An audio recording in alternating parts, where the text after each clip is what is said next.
Hello, WordNerds! Welcome to Wordplay Wednesday, where we're going to be talking about how to write that perfect first line.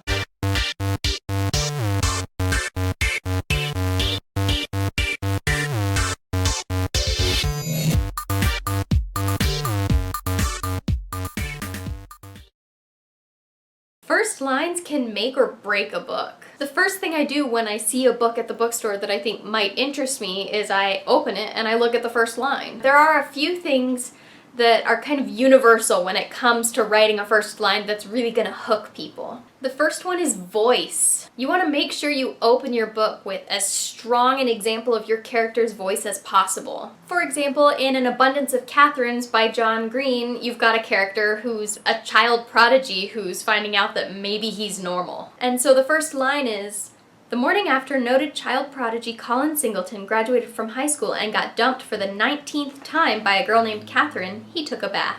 Conversely, you have The Fifth Wave, where the main character is very snarky and also going through an apocalyptic situation in which aliens are taking over the world. This first line is much shorter than the first line of An Abundance of Catherines because that's more how this character would talk. So the first line is, "Aliens are stupid." Whether you're writing in third person or first, there's definitely a way that you can best represent your character's voice, so find it. Another thing that can create a first sentence that really draws people in is to create some sort of imagery. Imagery is great because readers love to feel rooted in the setting right from the beginning. A great example of this is in Shadow and Bone by Leigh Bardugo. So the first line is, "The servants called them Malenki, little ghosts, because they were the smallest and the youngest, and because they haunted the Duke's house like giggling phantoms, darting in and out of rooms, hiding in cupboards to eavesdrop, sneaking into the kitchen to steal the last of the summer peaches." Like, holy cow!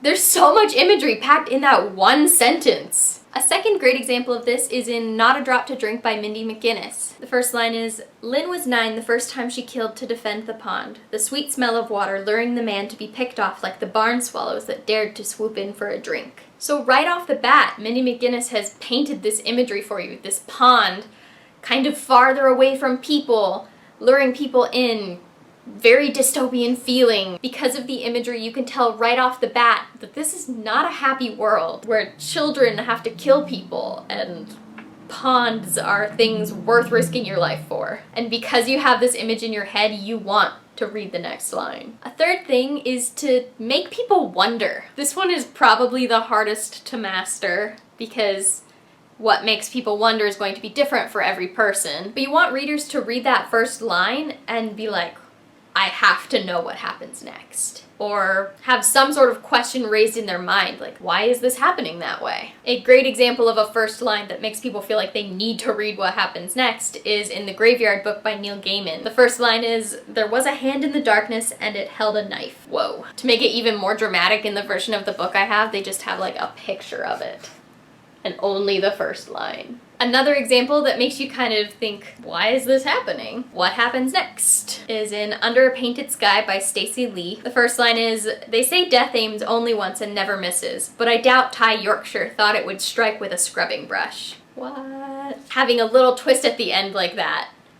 Ty Yorkshire died by scrubbing brush, instantly makes you kind of curious, like, oh, well, how did this happen? And the last thing you want to make sure you have is clarity. People don't like being confused. They like wondering, they like mysterious things, but confusion is not what you want. To make sure that your first sentence is really clear, try to avoid extremely long sentences, like, Meghan started filming this vlog and then the lighting was weird so she fixed the blinds and then someone was coming up with their car door and it closed and it was very dramatic and then there was a body. Even though you have a hook at the end, the rest of the sentence was so confusing that no one would want to keep reading because they wouldn't trust your writing. For the record, there is no body.